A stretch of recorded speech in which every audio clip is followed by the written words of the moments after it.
For millions of years, man was only a minor figure on this beautiful planet, an animal competing for food and living space in a world which had both in abundance. But even as his generations migrated across the globe, still the world remained largely unaware of his presence, until he invented the first tool. Through the use of tools, man extended the range and strength of his arms, giving him the capability to mold his environment to suit his needs. From this moment on, his climb to power on the planet accelerated. And then, to clinch the matter, there came the machine, amplifying the power of his muscles 1,000-fold and more. In one great surge, man became at once the supreme ruler and a supreme despoiler of his planet.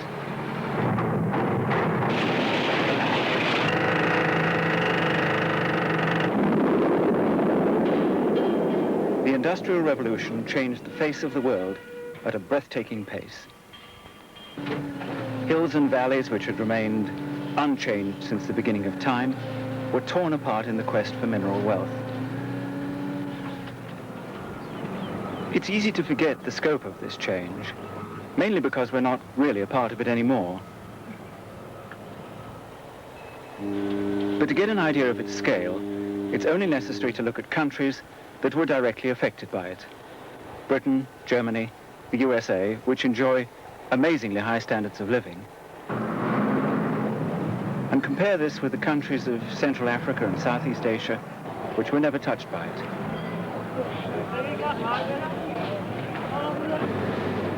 And now we're on the brink of the computer revolution. It'll run its course not in a century, but in 1 or 2 decades. It's an era when we'll amplify the power of our brains many, many times in the way that the machines of 100 years ago amplified the power of our muscles. Most people know by now that a microprocessor, or a chip as it's often called, is an incredibly tiny computer. And there's a general feeling that it represents a dramatic breakthrough in technology. But few realize just how dramatic. Commercial computers have been around for about a quarter of a century, and they've increased in power and efficiency, shrunk in size and cost on a scale which is almost incredible. If the same advances had taken place in the motor car industry, today you'd be able to buy this Rolls-Royce for £1.65.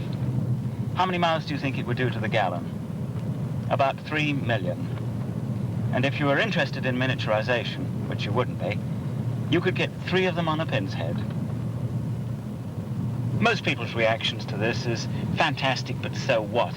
Who wants all these cheap computers anyway, and what possible good can they do for me? To understand that, we need to know something about what a computer is, what it does, and what it can and will do. We're not going to be talking a lot of incomprehensible technology, which fortunately isn't necessary for one to understand the significance of the microprocessor. All one needs to know is the basic principle of how a machine can count. 5 little monkeys played on the shore. One went sailing and then there were 4. 4 little monkeys. As soon as man achieved even the simplest form of communal society, he needed to count. And then there were 3. 1, 2, 3, 4, 5. Now, the essence of counting is that you represent numbers of amounts by physical things. Simplest of all, you could use your fingers and your thumbs. And in all probability, this is why we count in tens. Anyway, the real point to grasp is that one can represent numbers or amounts in the form of physical things, whether they're bits of rock, fingers, or in the case of the abacus, beads on a frame.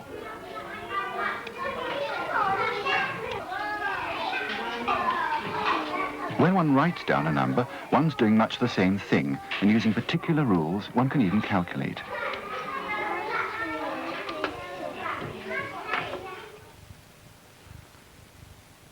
As human society became more and more complex, the need for calculations grew, and those few people who were trained in accounting found themselves overloaded with work.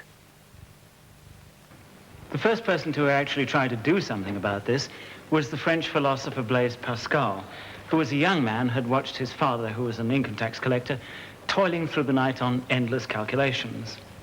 Now, what Pascal realized was that it ought to be possible to build a machine to add and subtract automatically by constructing a set of interlocking gears, each of which had 10 teeth to represent the numbers 0 through 9.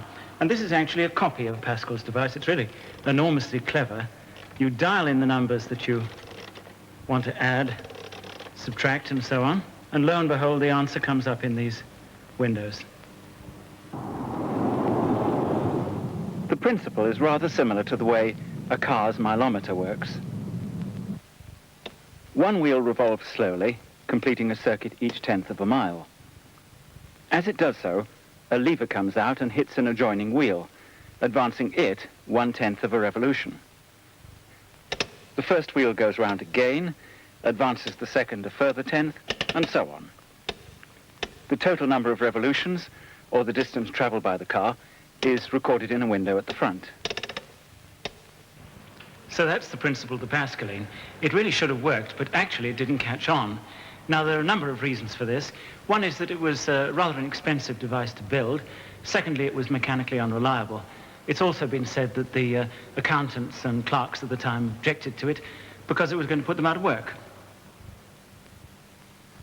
By the early 19th century, with the advance of science and international trade, it was obvious that the resources of orthodox counting and calculation were becoming strained. And in 1810, one man decided that something would have to be done about it. His name was Charles Babbage, and he was the father and the prophet of the computer age. Babbage was an eccentric gentleman scientist of a kind that it's almost impossible to find today. He became obsessed with the enormous problem facing the compilers of scientific tables at the time. That's tables to calculate tides, astronomical observations, structural engineering problems, and so on. He set out to build a giant calculating machine. He called it the difference engine, made out of an unheard-of number of cogs, wheels, and interconnecting parts. It would be capable of solving differential equations, which was a task far more elaborate than anything that had ever been attempted before.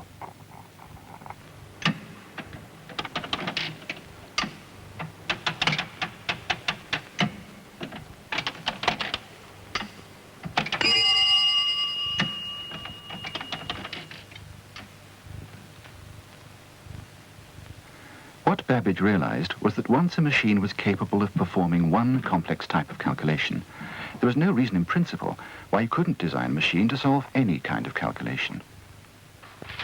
And he used punched cards of the kind that Jacquard used to control the weaving pattern of his machines.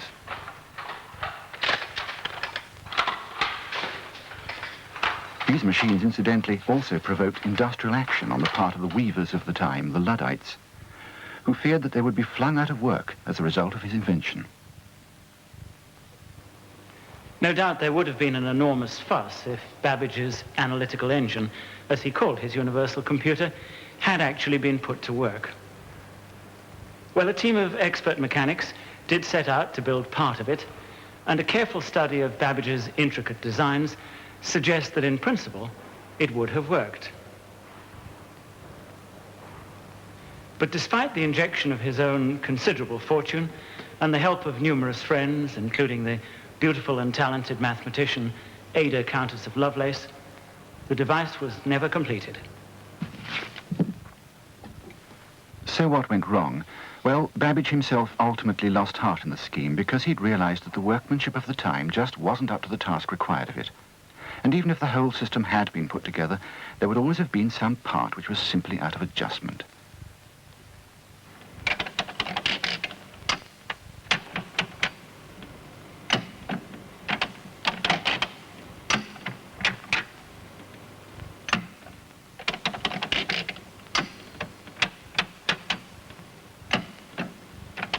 The trouble was that the method of calculation he was using, decimal, meant that all the components had to have 10 teeth, and that each of these had to interlock with hundreds of others. The thing was simply too complex to have worked. In 1871, Charles Babbage died, a disappointed man. He'd had a glimpse of a future that he would never see.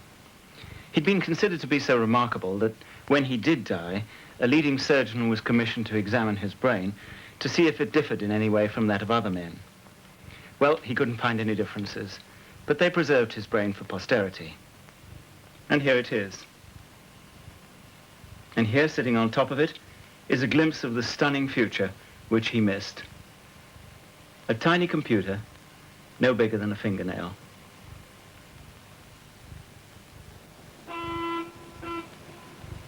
10 years or so before Babbage's death, the United States government were facing a major problem.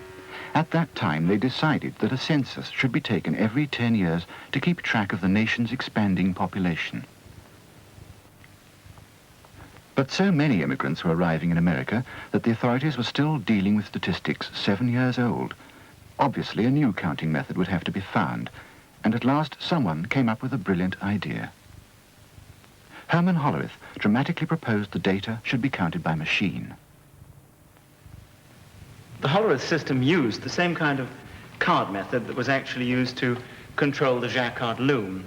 What you have is a special card punched out specially for each individual, a hole in a particular position, meaning a particular detail about that person. For example, that hole there might be their age, that their sex, that their occupation, that their ethnic group, and so on. All this was pre-punched, of course, one card for each individual. The card was inserted in this gadget here. Now, this consists of two parts. Up on the top, an array of needles, below a bath of mercury. Now, when this is lowered, most of the needles, of course, get blocked by the card, but some actually pass through the holes, make connection with the bath of mercury, make an electrical connection, and score up on these clocks up here. So let's see it go. That's right. They score up, and in fact, a little compartment opens up, and you drop in the particular card. This must be the first mechanical sorter, I suppose. Well, the whole thing was a great success. The American census was completed in record time, and Mr. Hollerith went on to build up a big business based on this and other forms of mechanical sorting and counting machines. By the First World War, automatic calculators were in widespread use, but they were still all decimal mechanical systems, barely more than elaborate versions of Pascal's original invention. And things might have gone on developing slowly in this way had it not been for one man.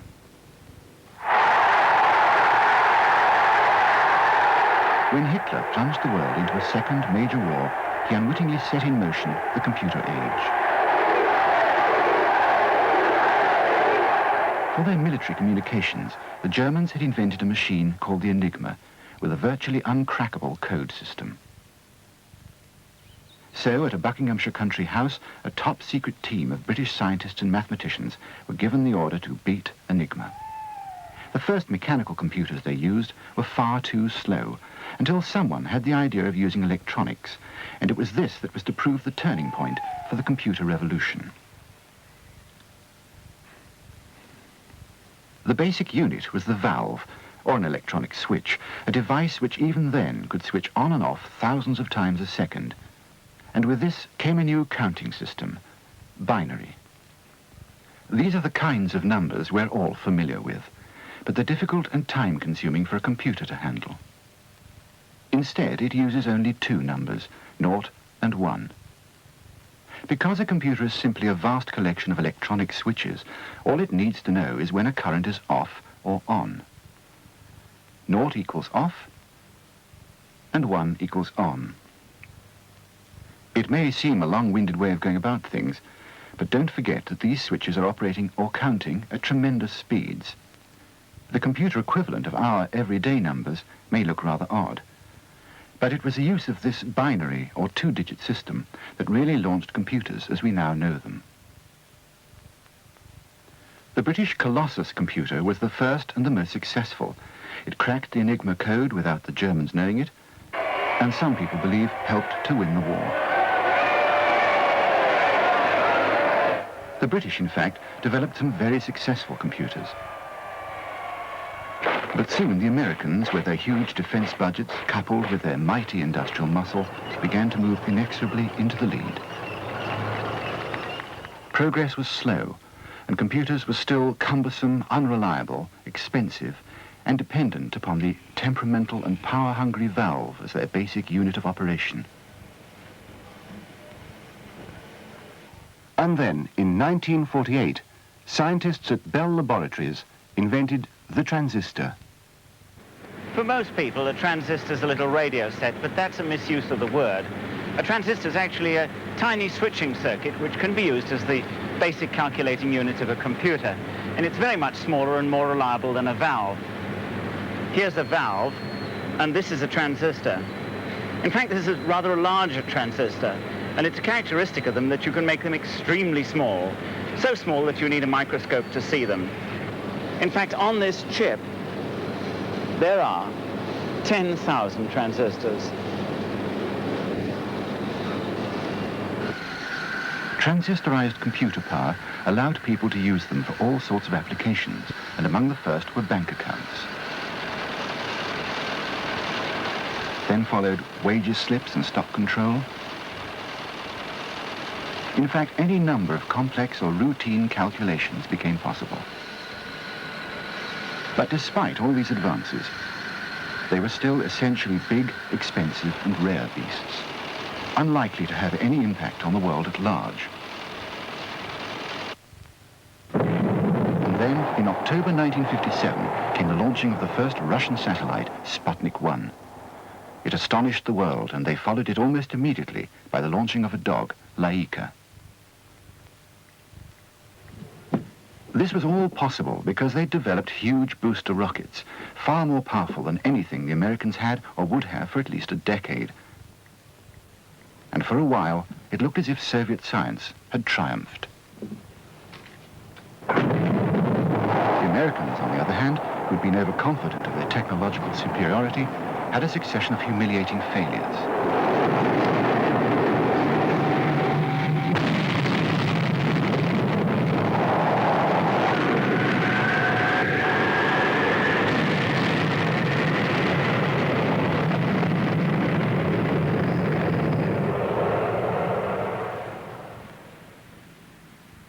And it was here, on this now deserted and decaying site, that a series of disastrous launches led them to totally rethink their space program. This orbit is 119er. They had too much to lose in terms of national pride and international prestige to fail again. So in 1960, President Kennedy announced that billions of dollars were going to be spent in putting a man on the moon by the end of that decade.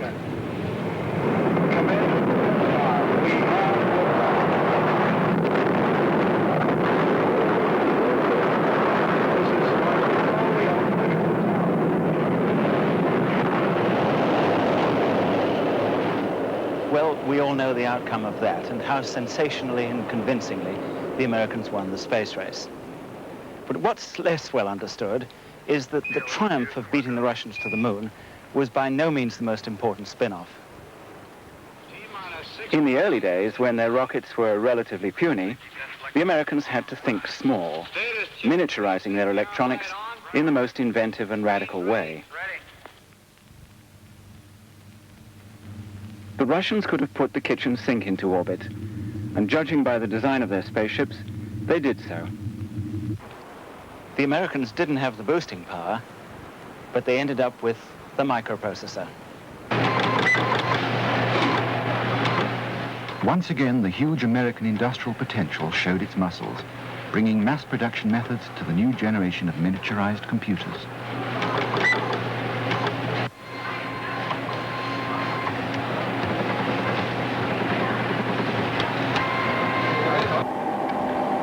Gradually, the density of transistors that could be packed onto a single chip of silicon began to rise dramatically.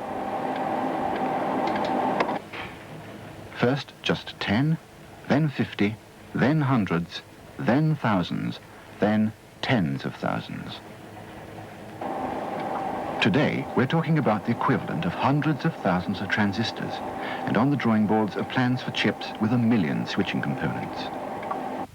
This means that today's pocket calculators, costing only a few pounds, are doing the same job as the early computers, costing hundreds of thousands more. The first mechanical calculators could perform 1 or 2 calculations or operations in a second. The first electronic ones, literally thousands. Then came the transistor and speeds pushed up to 1 million a second. And today we've got computers that can perform 1 billion operations a second easily.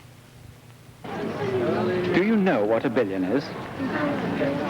Well, it's 1,000 million, but most people don't really have any idea what that means. Suppose we have an eccentric billionaire who decides to give £1 billion away.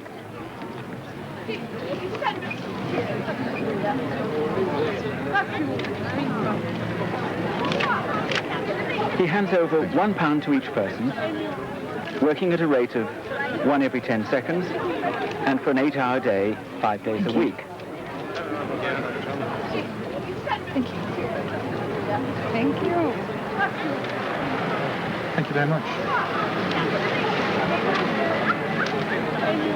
Thanks very much. Thank you. Thank you very much. Now, pretend that he'd just this moment given away his last £1. When do you think he gave away his first? At the time of the Silver Jubilee, perhaps? No, earlier than that. What about the first American moon landing? No, earlier. Well, the Queen's coronation? No. Hitler's invasion of Poland, perhaps? No. The First World War? No, even that's not early enough. Queen Victoria's funeral? Back further. The Battle of Waterloo? No, the billionaire would still have been at work. The Great Fire of London? No, he'd have been handing out pound notes through the flames. The Battle of Hastings in 1066? No, still further back. Well, I'll put you out of your misery. The billionaire would have handed over his first £1 on July the 24th, 652 AD. And this little microprocessor is capable of calculating 1 billion times a second.